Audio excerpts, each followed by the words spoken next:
L'acte ha tingut lloc al Saló de Corts del Palau de la Generalitat, el mateix lloc on es commemora el 9 d'octubre, i això li donava l'aire de solemnitat i d'exhibició de poder que buscaven a presidència. La reunió havia de servir formalment perquè ajuntaments i diputacions subscrigueren el primer pacte local per la integració dels immigrants que hi ha a Espanya. En realitat, hi ha hagut un bany de masses per a Camps, envoltat per tota la plana major del PP valencià i de les institucions que governen, els 3 presidents de Diputació, els alcaldes de les 3 capitals i uns altres 75 alcaldes de tot el territori valencià. Entre els convidats complien el Saló de Corts i el de Reis, representants dels col·lectius d'immigrants, els teòrics destinataris del pacte. Fora d'ells, poca societat civil. Apenes els presidents de la Cambra de Comerç, de la Cierval i d'ABA, ni representants dels sindicats ni dels partits d'oposició que veien en la convocatòria només electoralisme i suport a Camps en un moment complicat. I com a mostra, un botó. Al president l'han aplaudit durant 4 minuts quan ha arribat. Bon dia i benvinguts.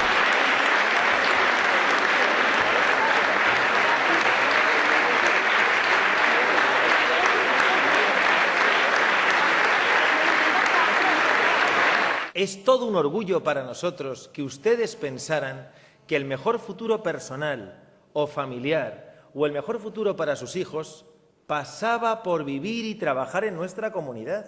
Quisiera, y estoy convencido que lo conseguimos todos los días, que la Comunidad Valenciana fuese no un ejemplo, sino el ejemplo de la integración total, porque todo el mundo aquí és querido. Es notava, per tant, la proximitat de la declaració com a imputat i la campanya, que comença divendres.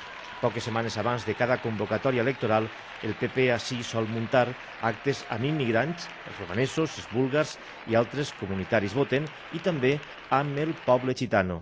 De fet, este mateix matí, Camps ha presidit l'acte inaugural d'unes jornades sobre el poble gitano i educació en què ha apostat per l'educació com a eina fonamental per a la integració d'esta minoria ètnica. I els organitzadors s'han compromès a donar-li suport. ¿De qué manera el sistema educativo de la Comunidad Valenciana tiene y tendrá que seguir acoplándose a la necesidad para llegar a las circunstancias más determinantes y más personalizadas que permitan el empuje necesario para que una mujer, para que un hombre, para que un joven gitano esté también con las mismas oportunidades de integrarse en el mercado laboral? Los gitanos de la Comunidad Valenciana, todos estamos contigo, tienen nuestro apoyo.